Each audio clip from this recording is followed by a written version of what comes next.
Hey everyone, Colleen Long here with the Adventum Mindfulness Triathlon, and today we're going to be talking about women's mental health. And I have a very dear friend of mine, Emily Osburn, here with me. And I'm so excited that we are going to have a beautiful conversation to share with you. We're just going to really share our story. We believe in the power of sharing our story. That's how Adventum started. It started out of my own mental health journey.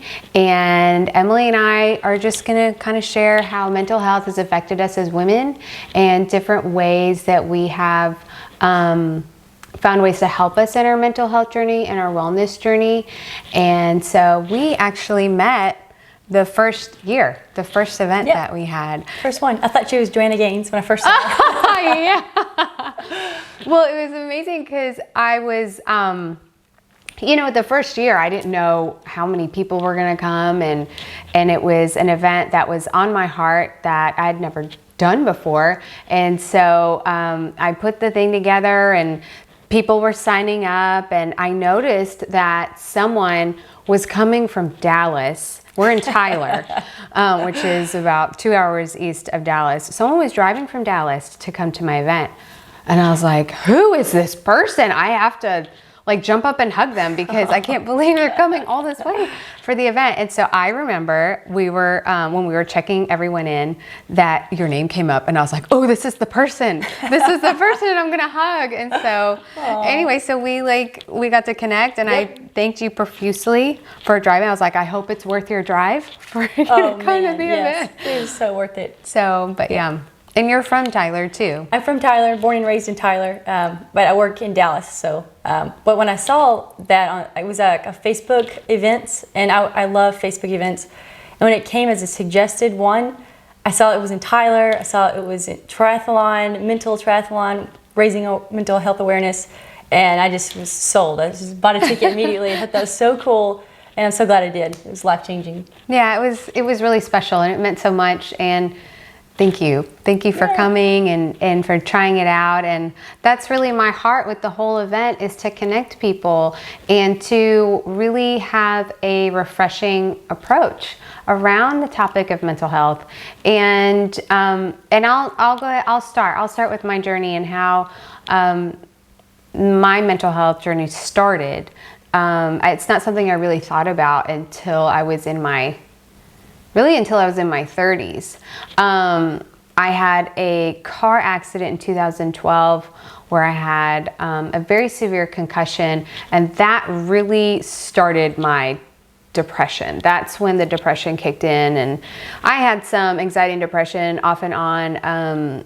It showed up in college and in grad school, but the head injury on top of that really exaggerated a lot of things. And when my car accident happened, a girl was texting and driving, and she didn't see me, and I was literally at a standstill waiting to pull into my driveway, and she rear-ended me going 55 miles an hour. So I'm really grateful that I didn't die. She could have killed me.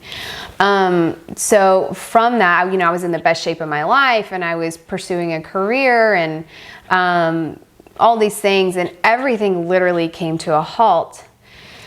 And there were a lot of symptoms. I lost the ability to speak for a little while.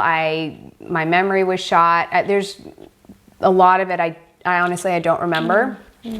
And my husband was so gracious and incredibly loving and helped me, get back. And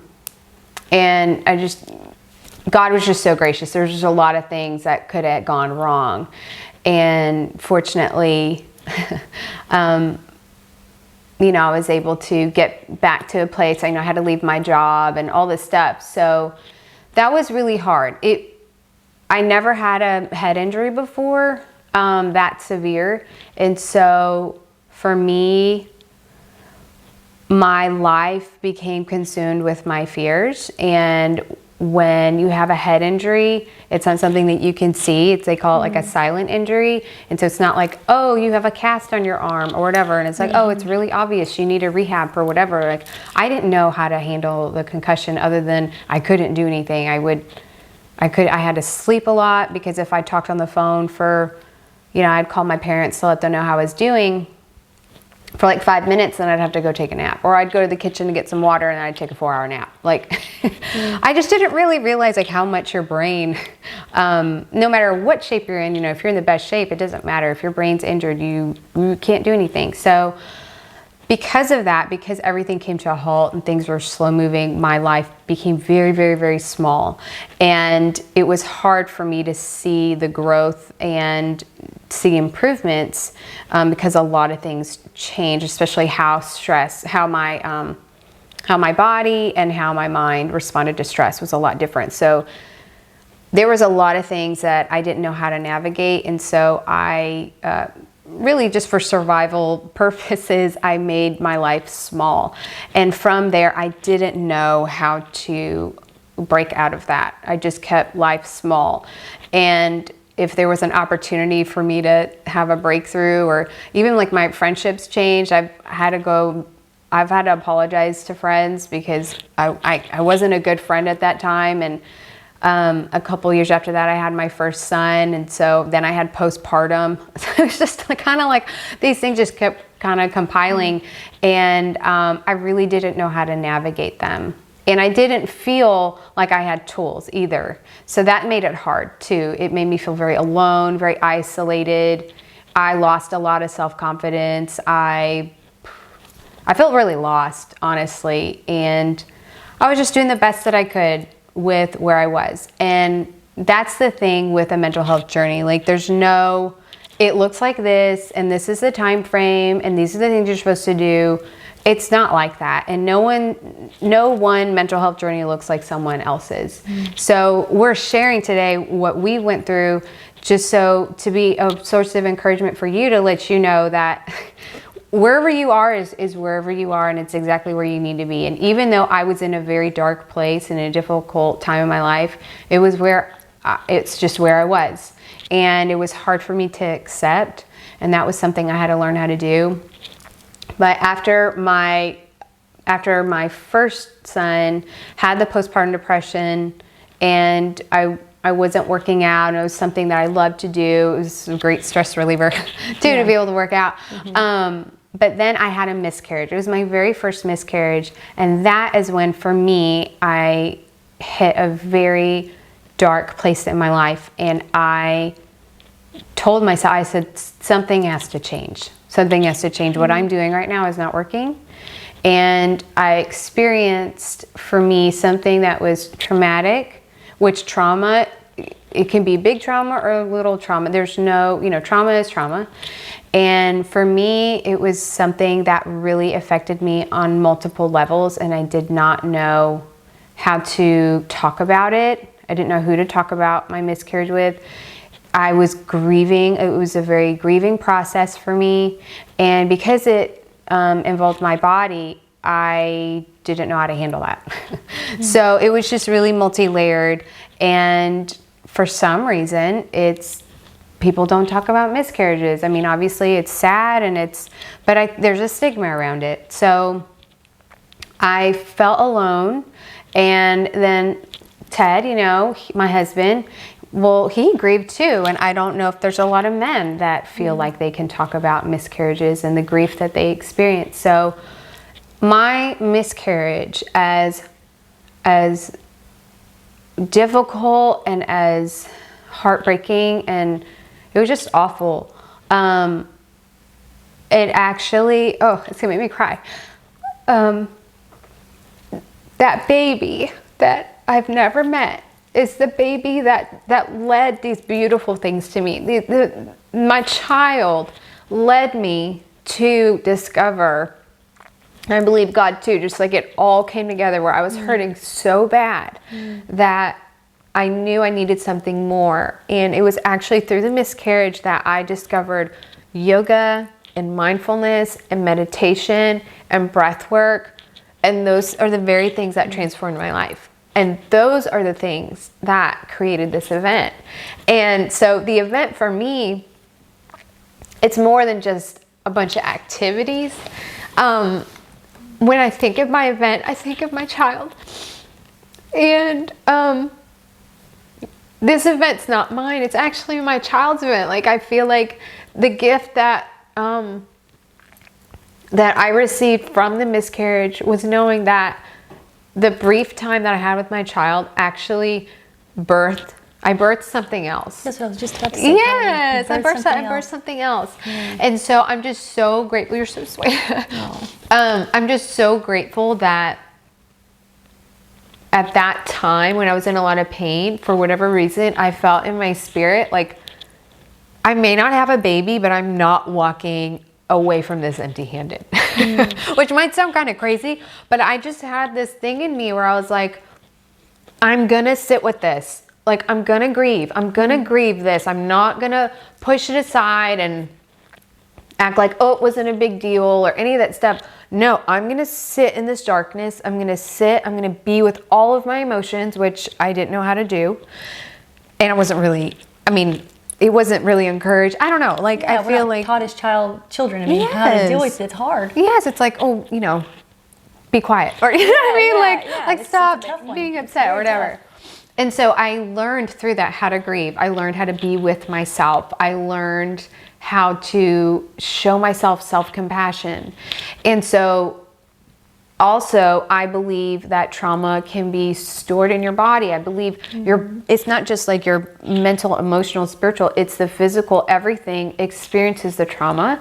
And just like how your body and all these things experience the trauma, you can also experience the healing the other way in the same aspect. And so I hope through the event that people can understand that there's so much to them in all these areas of their life, that mental, spiritual, emotional, and physical, and that we can experience trauma on all levels, but also the healing. So it was through movement and through breath work, incorporating my body through the grieving process, through it, along with the mindfulness and meditation, learning to sit with myself and be with myself in a non-judgmental way, completely opened the doors and changed my life and allowed me to process that out of my body, which sounds kind of ethereal and a little out there, but I couldn't just talk about my miscarriage. I did, which was very helpful,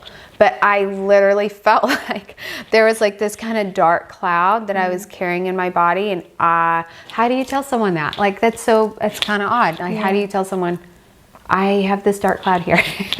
So it was through that whole process that I discovered those things. And that is what I hope people find at the event, is that there's multiple levels to healing, that it's non-linear.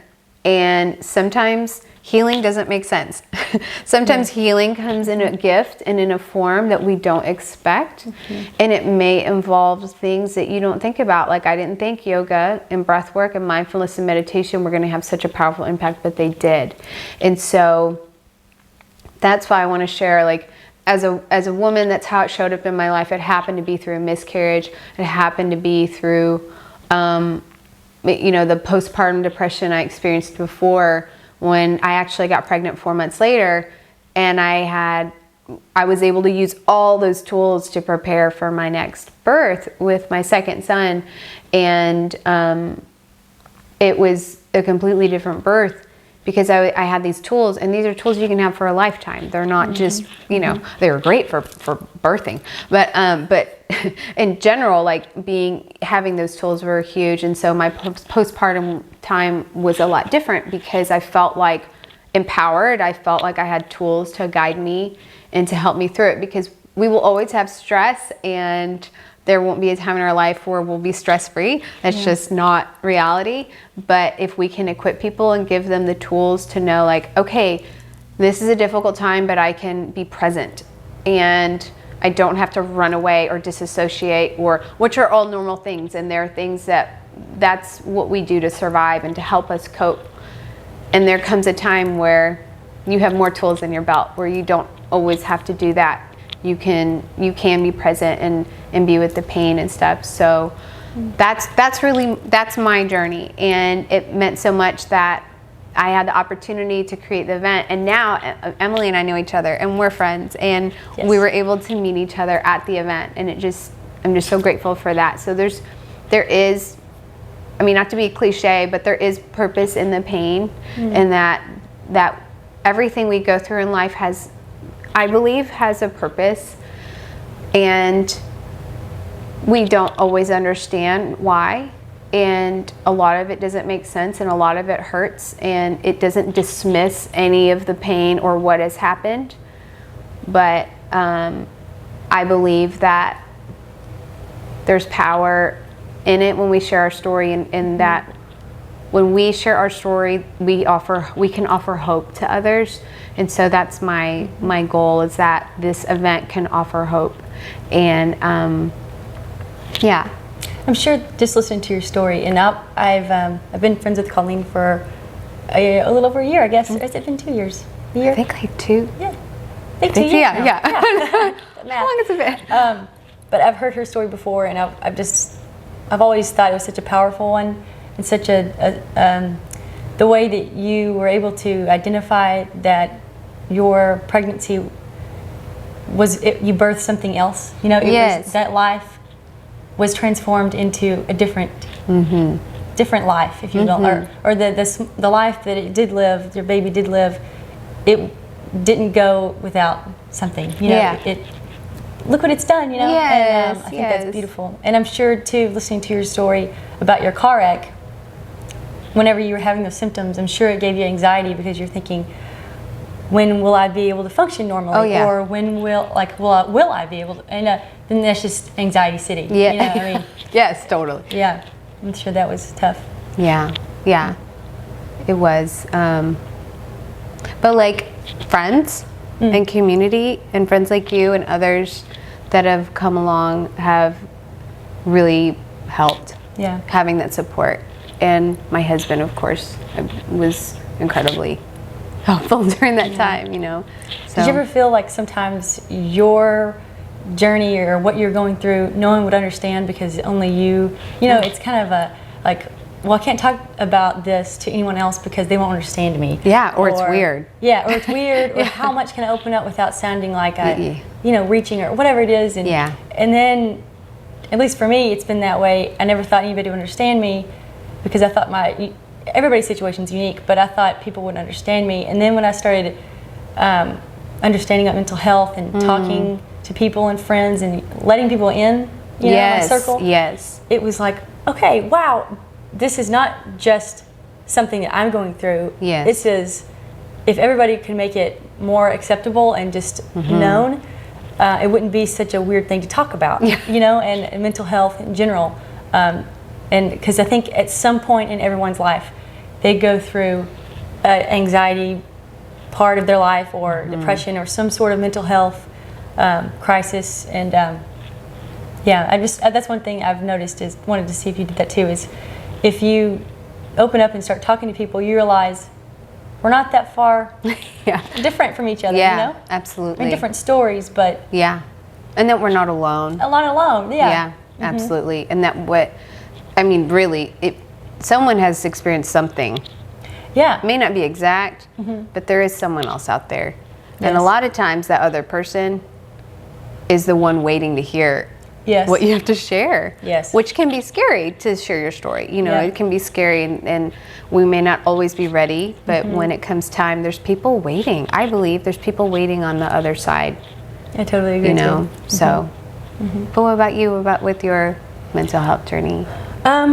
Mine started out, I guess the main event, I guess, in my life, or one of the main events that made me kind of seek help or seek something to, I don't know, I started going to counseling, and I also started attending yoga in Dallas. And one of my favorite things that I did was I joined a triathlon training group, and I got into, and I met the best friends, and that was so cool for me.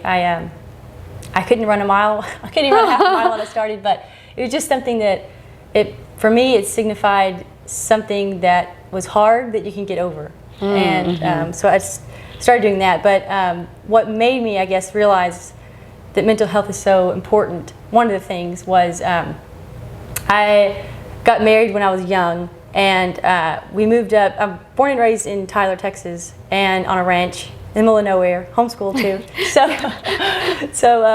Anyway, I was kind of used to a simple lifestyle, and when my ex-husband and I graduated college, we moved up to Connecticut and lived there for a year, and Rhode Island for a year. And during that time, we kind of were struggling a little bit. I was working and he was in school, and struggling in that there was just certain things that he was doing that didn't make sense, and just like I started to become manipulated a lot, and a lot of mental abuse was going on, and then it made me think I was crazy. You know, what's going? And then it was just kind of this battle for the longest time, and I didn't know what was going on. I thought, well, it's got to be me. You know, I'm the one that something's wrong with me.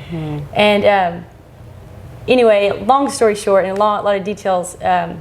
There was drug addiction involved, and if for anybody that knows anything about that situation, it is so difficult because addiction in any way is so hard, and having to deal with that and to try to help and to realize that it's not me that had the issue, you know, and to just try to help somebody with addiction issues is so hard, and to try to get them to realize that they are addicted is hard. Yeah. You know, a lot of people won't admit that.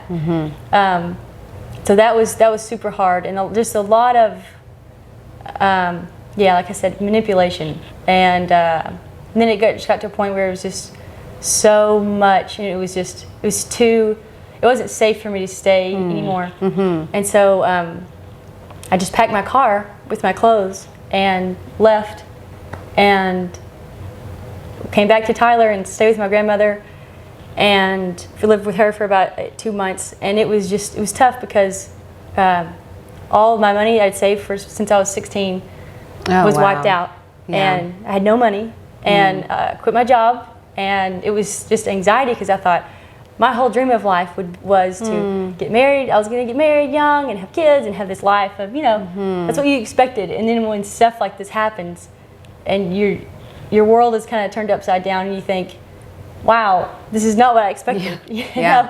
And then you grieve because you're like, okay, well, this is not the relationship that we started, and how did this get here? And you know, and you're not the same person that I once knew. And then it's just kind of on and on. What was great was I moved to Dallas, and it was great. Met great friends, but then I started going to yoga and the triathlon group, and then there was just some other stuff that happened in my life that was difficult, and both of those were a constant thing in my life that I could go to get in a place where it was kind of a still place for me. And I think we've talked about this before, but I think one of my yoga instructors told us one time that when you live in the past, that's where depression lives. And then when you live in the future, that's where anxiety lives. And so to live free is to live in the present moment, where we are now. And like if you're 100% available in a day, you only have 100% of yourself in every single day we were given. And if you are thinking about something that happened in the past, 20% of the time, now you're only available 80%. And then if 20% of your time is taken thinking about something that could happen in the future, now you're only at 60%. You know, and then so now you think about 10% of that is thinking, well, my hair's too thin. Or, you know, now I get 50%. And you know, you see what I'm saying? It's like if you're not present in every day, try to be present in the moment, you can lose so much beauty in life. You know, and but that's one of the main things that kind of pushed me into learning about mental health was just who I am, trying to figure out who I am, how to help other people, getting over a lot of my life didn't turn out like I thought it would, or dealing with people that do have mental health issues. Addiction is mental health issue. And like you said earlier, mental health can be so different for different people. Yeah. And it can look like something and it can't look like something. Yeah. You know, and so yeah, that's what pushed me. One of the main reasons that pushed me into learning about mental health and figuring out tools that would help me and I could help others. And it's just a completely better way of living, and to be, I don't know, aware. What would you say were you touched on some like mental health tools, like the moving back, starting over, which would have been extremely overwhelming and very like, where do I go? Like, what do I do now? And you've like the triathlon group and exercise and yoga and all those things. Like, what were some other things that helped you to be able to move forward? Besides exercise, I would say I love Audible, and I downloaded probably 30 self improvement books that I listened to, and I got into groups that were friendships that I felt comfortable with, and that I knew were safe spaces. I think that's huge. And one of the big things is that I've learned is you become the people you hang out with, or at least they really make a difference on who you become. Oh, yeah. So surrounding myself with people that I knew would be healthy for me was huge, and surrounding myself with people that would help me understand my worth, which when I think about my self-worth, I don't think I've had an issue ever with saying I'm not worth much or I'm worthless, but I guess I didn't know my worth. You know, that's kind of hard. It's a sticky situation, but I'll give you an example. Like when I moved back from when I moved back from Rhode Island, I was living there at the time. I moved back and I moved with my grandmother for a couple months, and I was trying to find a job. Actually, I think it was a month, and I was trying to find a job, and I was applying everywhere. And I came back one day, and I told her, we call her Addie, but I said, Addie, I applied for a couple of jobs today. And she said, okay, honey, well, tell me what you applied for. And I said, well, I really think that this administrative assistant job that I applied for in Dallas is going to be good because I'm actually overqualified. And she said, okay, honey, well, let's talk about that for a little bit. And, you know, and I was thinking, okay, sure. And she said, let's think about this. So I'm glad you applied, and there's nothing wrong with administrative assistants. We need those. Obviously, they're a lifesaver. But you graduated with your bachelor's degree in finance. We're the president of this FF, I think it's the Financial Management Association at UT Tyler, and I graduated top of the class, and I really studied hard to get there, you know, and I studied hard so I could get an academic scholarship to help my parents out with money, and I mean, I really pushed myself in college to get a good job, and I had 3 years banking experience at that time, and she was repeating all this back to me, and I forgot about it, I really did, and she said, let me ask you this question. If a man had the same credentials you had, and I think at the time I was 25 or so, and she said he was 25, had the same credentials, do you think he would be applying for an administrative assistant job? And it hit me like a ton of bricks. I was like, absolutely not. Like that would not be ever a thought. But before I asked my grandmother that, I told some friends that, and I mean, nothing wrong with it, but it just, if someone told me that as a woman, I would say, okay, cool, yeah, administrative assistant job. Yep. Yeah, it's a great job. Yeah. But get it. Like when my grandmother put it back to me as like, know your worth, Emily. You know, you don't, because you're a woman doesn't mean you should be paid differently than somebody else, whatever gender, that's worked the same, amount of years. Yes. So anyway, that was a huge thing, like, gosh. And then I kind of applied that to a couple things in my life. And I've always had to reassure myself or think, okay, wait, I'm worthy of things that aren't, sometimes I don't think maybe I am, but, you are. And especially, I think in the South, it's a little different sometimes with women and men and kind of how we're treated differently. I think we are. But it's getting better. But, that's something that I've had to realize myself is just my worth, I guess. That's what I'm getting at. Oh yeah. No, I'm really glad you brought that up Yeah. because that's, I think all of us women struggle with that. And like Yeah. you said,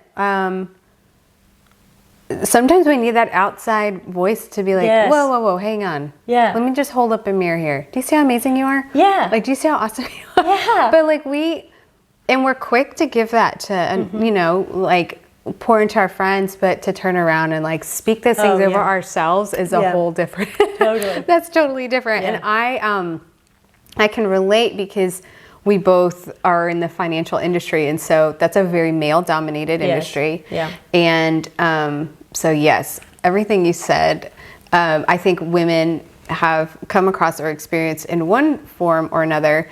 And I think a lot of expectations that are put on us, either society or culturally, where it could be the, like for me, and somewhat kind of similar, I love Addie. Oh my gosh. She's the cutest thing. I love my grandmother. Love her. Love her. Anytime I see her, I squeeze her. She's amazing. But my dad kind of did the same thing for me. And when I was, I'll try to summarize this quickly. I was not planning to go to grad school, and I tore my ACL. I played soccer in college. I was able to pay my way for school through that. But I tore my ACL my senior year, so I redshirted my freshman year. So fast forward to senior year, I'm getting ready to graduate, and I thought I was going to be a missionary, and all of a sudden all those doors closed, and I was like, I don't know what I'm going to do. And my coach was like, you got one more year. And I'm like, oh my gosh, I'm so done. Like, I don't want to play anymore. And I was like, well, I don't know what else I'll do. So I was like, okay, yeah, I'll play. Why not? Right? Like, cause you can't transfer your eligibility. You have to stay, I had to stay at the same college. I had to do it. You can't wait, a couple years, take a year off and come back. Like, you have to do it. So I was like, well, why not? I'm never going to be able to play college soccer again. So I was talking to my dad, and I was like, oh my gosh, I have to go to school. I can't just like play soccer. Like, I have to be enrolled. I have to be a student there.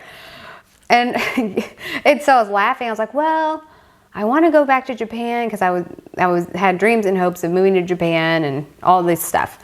And I was like, well, I can get a master's in teaching because I want to teach English. And he's like, you don't need a master's in teaching to teach a language you're fluent in. And I'm like, okay, well, that kind of, he's like, please get an MBA, a master's in business administration. And I was like, okay. And so I thought about it, and he said this in a very loving way. And I'm actually very grateful he told me this, but he's like, you do not need to rely on a man. You need to be able to take care of yourself. And I was like, oh, okay, yeah. But he was like, no, listen to me. He's like, he's like, okay, that's great. He's like, if you want to get married, whatever. He's like, heaven forbid, what if something happened to your husband? Or what if you find yourself in an abusive relationship? Yes. Yeah, that's real. It's one of my parents, they did tell us that. They pushed us to college, and that's one of their main things. They said, you guys, I have 3 sisters, and we have a brother too. But they said, I want everybody to be educated, but I want you girls to be educated because... And they had this hypothetical situation, which happened to be true for me, unfortunately. Yes. But it was perfect. It's true. I'm glad they did that. Yes, and I mean, I also have friends too they weren't told that. Yeah. They were told, you need to be a mom and a wife, and that's what women are for. Like, that's your goal in life. I mean, truly, like they're not encouraged, and it's just one of those things. Like, we happen to be told this, we were encouraged in this direction, and I have very dear friends that were encouraged in another direction. And it's just, you end up finding yourself in life in these situations, and a lot of them we don't expect to find ourselves, and you can feel stuck. Yeah. And it's crazy because I think women, I hope I'm not making like a blanket statement, but we can feel stuck a lot of times. Whether it's stuck in a bad relationship or stuck, like for me, I would have loved to have been home, but we couldn't because we had obligations, and we decided, that I would keep working.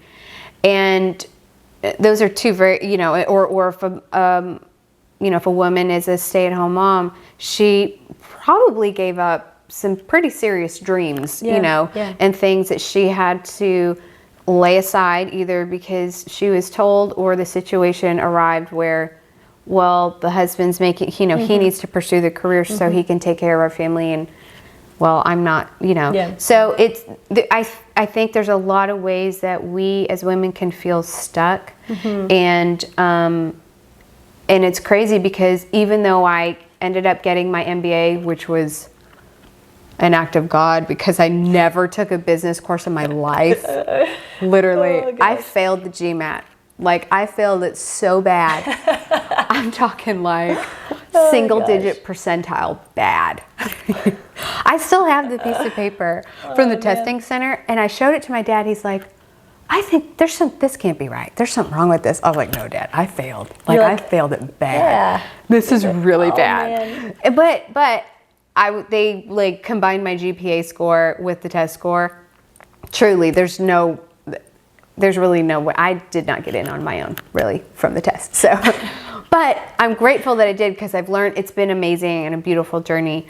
But I went on a complete tangent. But even though, like, let's say, you know, okay, I have the degree. Then I went and have my job and, you know, living on my own and stuff.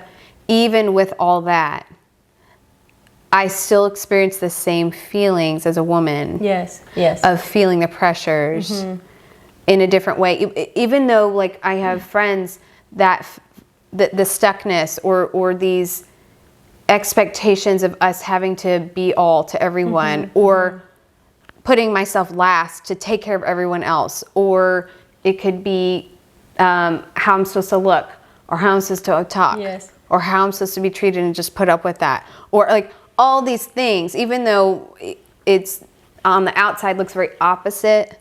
And I can't fully speak because I do have kids and I'm married, but I haven't been home. You know, I was able to pursue a career, but we share that. Like, we share that hurt, and we share these areas of our life where we feel like our voice isn't heard. Yes. Do you get this question, and do you guys get this question, if you're female at work and you have a career, how do you balance work and, you know, your work-life balance? And I don't know, that grinds my gears. Even though I don't have kids, I understand the question, but it's like, well, how do dads do it forever? Oh, gosh, you know, and it's like, you know, that question is always asked to all women I've ever been around that have a successful career. I know it's hard, but it's like, well, it's not much. Yeah, I know. And too, though, because I do get the question too, because some women, when they get home, they don't have help. Yes. And so they end up, you know, you're like, I feel like I have two freaking jobs here, you know, like the tutor and the clean. Yeah, like you're, and then like expected to make them. Yes. So again, those expectations. Yes. Like, we're supposed to do this. Yeah. And because it's a balance, right? Because then I'm sure, I don't have kids, but do you ever feel like you maybe like the people saying you're a bad mom because you don't spend enough time? Oh, gosh. And then, you know, you're kind of like, I have oh my God, it's like a constant. Yes, that happens in my head without someone. You do, like that mommy guilt. Yeah. I mean, I can't imagine. I want kids one day, but it's just like, I don't know how I'm going to, because it's going to be a constant battle between, I want to pursue a career, but I want to be with kids, but I also want to show the kids that you can do both.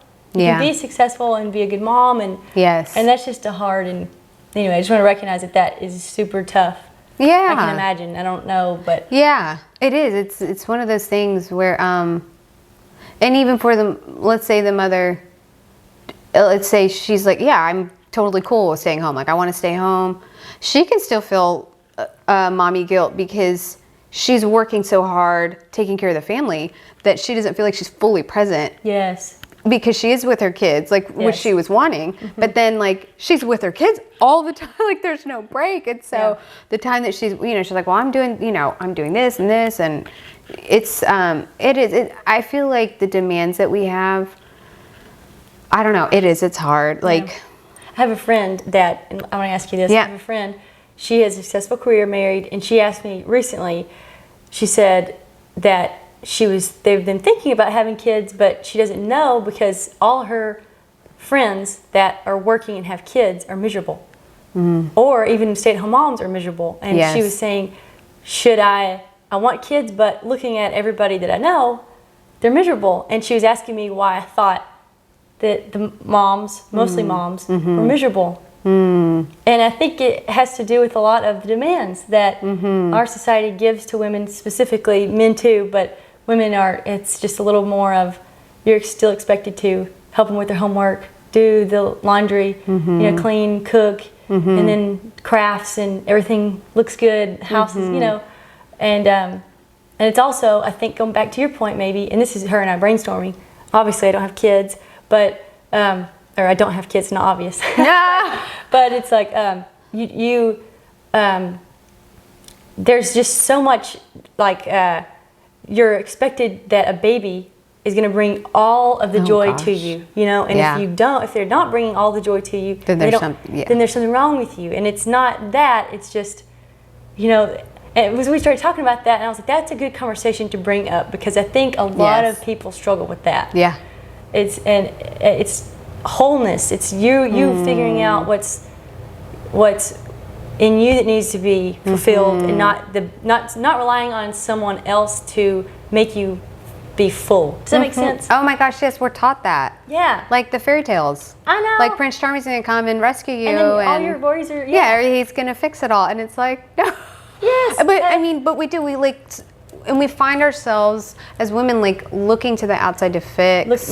Whether it's like our appearance or the career or the family or whatever it is, or the marriage or all these things. And I think women, for moms, I think it can feel very lonely. And whether it's you feel lonely because you are home with the kids and you don't have the interaction because you're with your kids all day, or you feel lonely because I think depending on where you live, if you don't have a lot of female friends that are moms and have a career, that's not always common depending on where you live. So I think the journey of motherhood and as a woman can feel very lonely. And I think all the things aside, demands aside, if women could find other women, and I had to learn how to do this because honestly, I did not know how to have female friends because I didn't know how to value the woman that I was. I don't know if this sounds right, but like I didn't fully grasp my feminine essence and what it meant to be a woman and to feel comfortable being a woman. I was kind of taught things that were more like that would be considered more masculine, like be independent, speak up for yourself, be abrasive if you have to, like all these different things. They were parts of the feminine that I either denied, suppressed, or I thought was weak. And so, but that just made things worse because what I really needed, and this is my personal journey, what I really needed was other women, but because I didn't know how to really be a woman, which sounds silly because I'm a woman, I didn't know how to relate to other women, and I desperately needed women in my life. And so I think for me, it was kind of both of not understanding the gift of womanhood that I had as being a woman, not recognizing it, and then not fully seeing it in others. I didn't really have a lot of respect for women or for moms. I didn't want to be, I didn't, like being a mother scared me. It freaked me out, and I was like, you didn't understand what it all I didn't. Had in store. And listen, that's the other thing. If you don't want kids, like, don't have them. It's no one's business. I know. It's no one's business. It's not. Yeah, it's really. It's not. So whatever you want to do, like that, like if that's another thing. You don't have to have a baby to be a full-on woman. And that was something that happened to me a lot. A lot of women didn't know how to talk to me or relate to me because I did want to have a career and I pursued it, and I chose not to have children at the time. That I got more criticism from other women than I did from anyone else, and that was really hard because, and that's really, now I think about it, kind of drove me away from female friends because I was like, you know what, if I'm just going to be judged, I desperately wanted to try to be friends, but I felt like if I didn't have a baby come out of me, then I felt like they didn't want to be friends with me, and that was hard. Yeah. That was hard.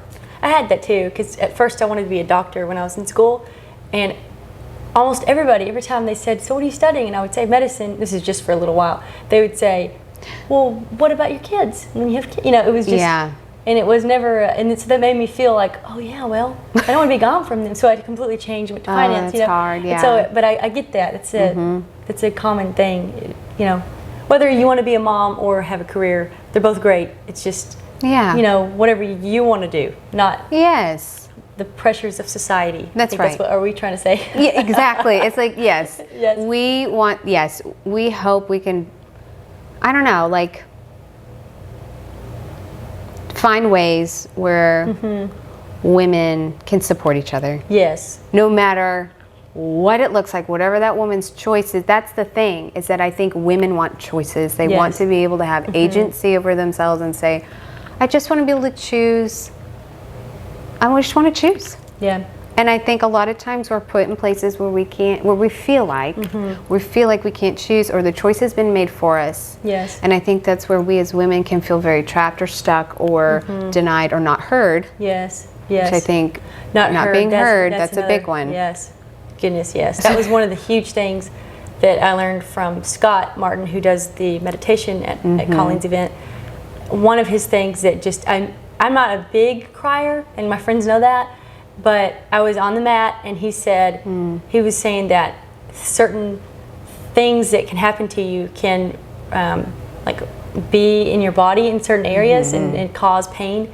And he was saying, if you have pain in your throat, sometimes it's representation of being choked and not being able to be heard. And for like a year or two, I had this pain in my throat, and I got to the doctor and nothing was wrong with me, but no one could explain this pain in my throat. And anyway, when he said that, it was like, oh my goodness. And I immediately started crying, because I was like, that's what it was. And as soon as I got that, the pain went away, literally that week. Wow. I know. And so it was, wow. I totally agree with you. There's certain things that can be present in your body and make you feel certain ways. Yes. And yeah. But I'm so glad you shared that, because what you did was you incorporated your body in that process. And it wasn't like, well, this is separate from what's going on in here or in my heart. Yes. It's actually because like your body had so much wisdom. Yes. And that's another thing I don't think we're really encouraged as women, is to like befriend our body, like feel safe in our body, and like know that our body has so much wisdom, and if anything, our body's trying to talk to us and really like shine a flashlight, like, hey, pay attention, like pay attention to this. But it's scary. I mean, it's hard. Scary. And to Colleen's point, I didn't have a lot of girlfriends growing up either. I mean, I had my sisters, but I didn't, even in like when my career, I'd never hung out with girls. And looking back, and now like we're talking about it, I think it's because, and I kind of know it's because I didn't know how to process emotion myself. And so did I have friends, and they would be talking, I didn't know, like, it's, you know, it's emotions are tough to go through, and to know kind of how to communicate that. And because women, and knowing that women are more emotional most of the time, more sensitive in ways, and it's not a bad thing, it's a beautiful thing. That's right. You know, and it's learning about ourselves and knowing that we are worthy and that we are that where we were built perfectly and beautifully. Absolutely. Just the way we are, and we don't need to calm down our emotions or calm down our sensitivities to match someone else or someone else's, you know, opinion. It we just be ourselves. Uniquely ourselves is beautiful. Absolutely. I'm really glad you mentioned that, because unfortunately women can be seen as crazy or you know, whatever, but all of those things are a gift, just like what Emily said. They're all a gift, and it's learning to rediscover those gifts. Like get reacquainted with your inner child, or with these areas of your life that maybe you have suppressed to survive, to get through, to you know, to cope. There's nothing wrong with all these things that we've mentioned. They're normal. I think if anything, I hope that what we shared today can encourage you to explore all these areas and to have a conversation about all of it. Yes, yeah. You know, to like, and hopefully find, hopefully you have safe people, you know, safe people that you can share and ask hard questions. And I think sometimes we're discouraged from asking hard questions or bringing up topics that are important that aren't voiced or acknowledged or talked about enough. I hope that, I know there's so many things about women's health, you know, everything with like mental health and physical health and emotional, all those things. But I hope that what we shared today will at least be some form of encouragement to let you know that you're not alone, and that there's a lot of topics that we didn't bring up. But it just goes to show like how deep and wide this is and how much we need you. We need you and your story and who you are. You are designed exactly how you're supposed to, and everything from your interests and your hobbies and your quirks, and even the areas that your pain and your hurt and your struggle, those are all part of your story, and all of it matters. You matter, and we need you. And so thank you for joining us today. Thank you for being a part of our conversation. And Emily, thank you so much thank you for coming here and sharing your story and what you have gone through. And it just means so much. You're such a bright light. I'm so grateful to know you. Thank you. I know we could probably go on for hours. I know we could. We definitely could. So, but yeah, thank you guys. We're so grateful, and we're glad that you're a part of the event. And I hope that you enjoy all the other sessions. And we can't wait to see you next time. Thanks again. Thank you.